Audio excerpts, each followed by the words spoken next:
Say you want to run your own music distribution service. Other artists sign up with you, upload their releases, and you get them onto Spotify, Apple Music, and the rest, all under your brand. You do not want to build delivery infrastructure or negotiate with every store. That backend already exists, and you can resell it as your own. Here is the definition, and it is the line worth remembering. White label music distribution lets you resell distribution under your own brand. Other artists distribute through you, while a backend provider runs delivery, encoding, and royalties underneath. You can deliver through the provider's deals or your own. And 3 platforms worth comparing are SonoSuite, Revelator, and LabelGrid, judged on 3 things: API maturity, DSP relationships, and transparent pricing. In the next few minutes, you get a 20-second head-to-head of those 3, a 6-point checklist for picking one, and the single item that quietly sinks most of these launches. If you build, run, or sell music distribution, subscribe. Quick comparison first, because it is the thing everyone scrolls for. Which platform wins on the 3 axes that actually matter? On API maturity, all 3 expose an API. SonoSuite offers a distribution API, Revelator publishes a document REST API, and LabelGrid gives you an open REST API with a sandbox so you can test before the launch.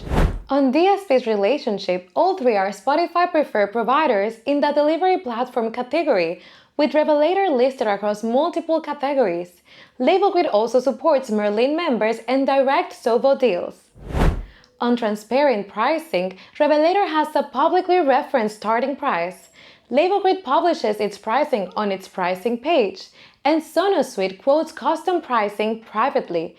We come back to all 3 at the end with more detail. First, let's define the model properly. So what is white label distribution in plain terms? Almost everyone uses the phrase, almost nobody explains the label on the box. Start with the words. White label is borrowed from manufacturing, where a product ships with no maker's branding, so a reseller can add their own. In music, same idea. Your clients sign up on your platform and see your brand, your dashboard, your pricing, while a backend provider quietly handles delivery, encoding, and royalty processing underneath. To the artist, you are the distributor, and the provider stays behind the scenes. Why does that matter? Because you can run a real distribution business without negotiating direct deals with Spotify, Apple Music, and every other store one by one. The provider already holds those connections, or you bring your own, you plug in. Next up, what is actually happening inside that pipeline? How does white label distribution actually work behind the scenes?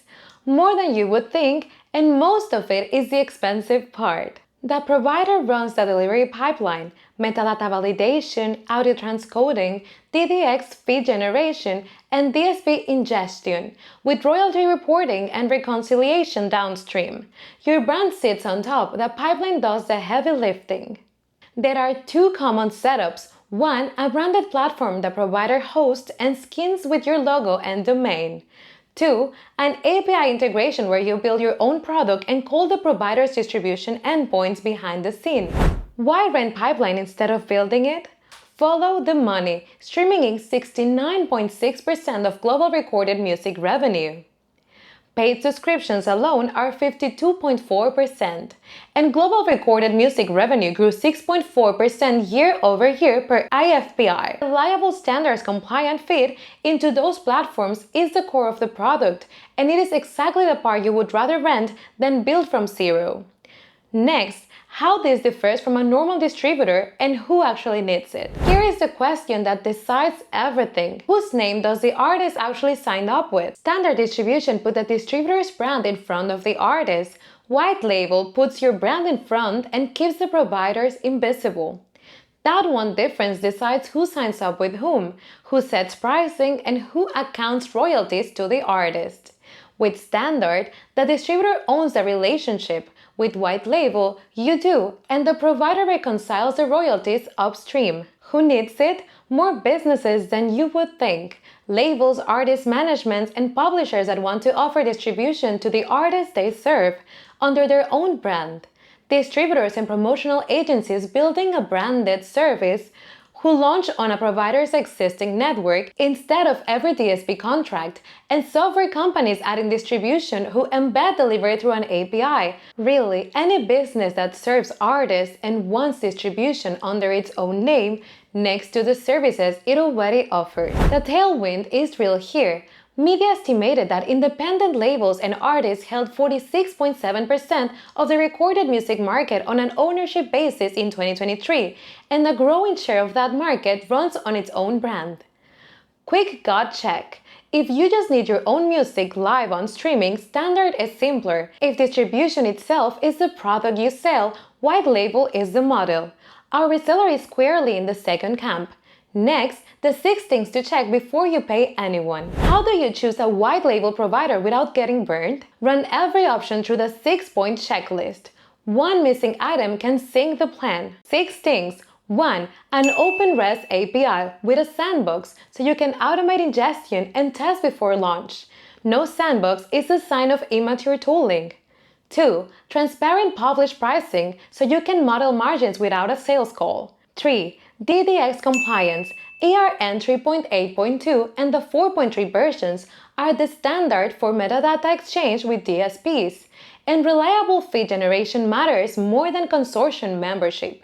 4. Multi-label architecture, meaning separate branding, independent royalty accounting, and per-label roles, not folders in one account.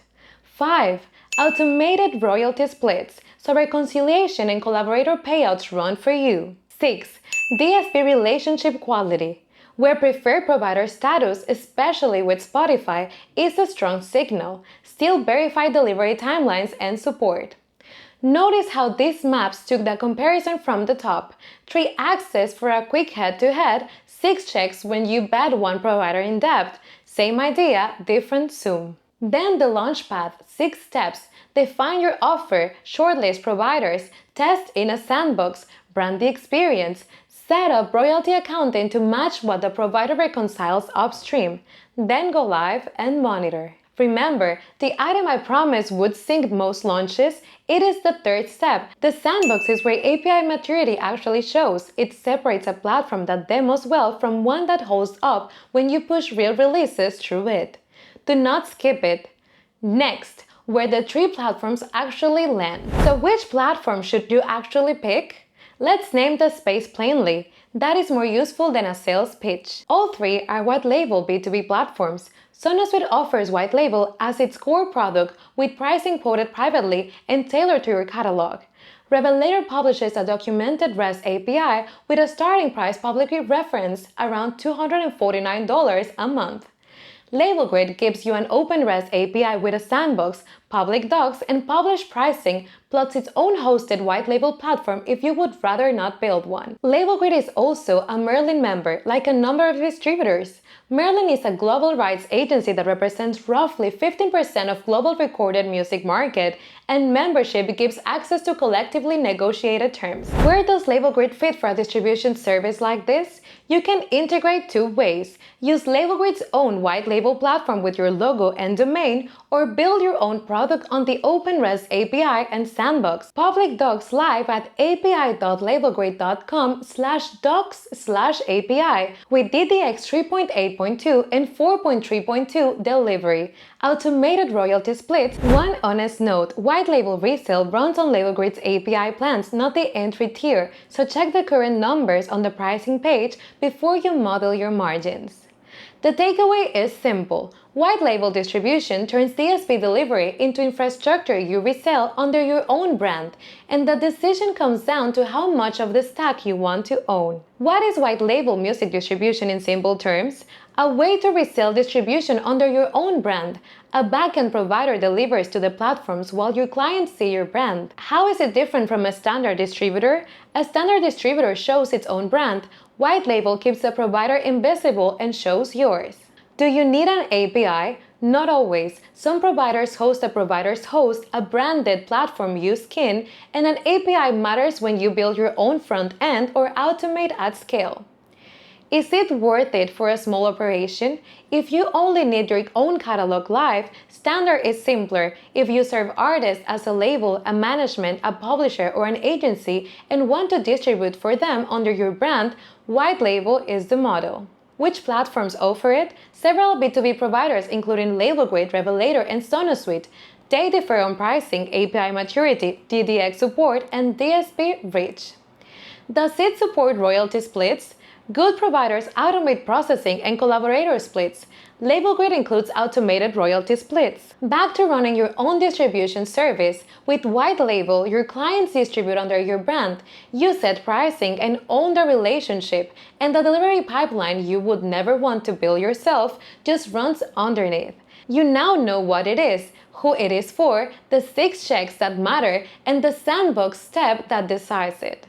Shortlist, SonoSuite, Revelator, and LabelGrid on API maturity, DSP relationships, and transparent pricing, then go run a real release through a sandbox. The full written version, the 6-point checklist, and the comparison links are in the description.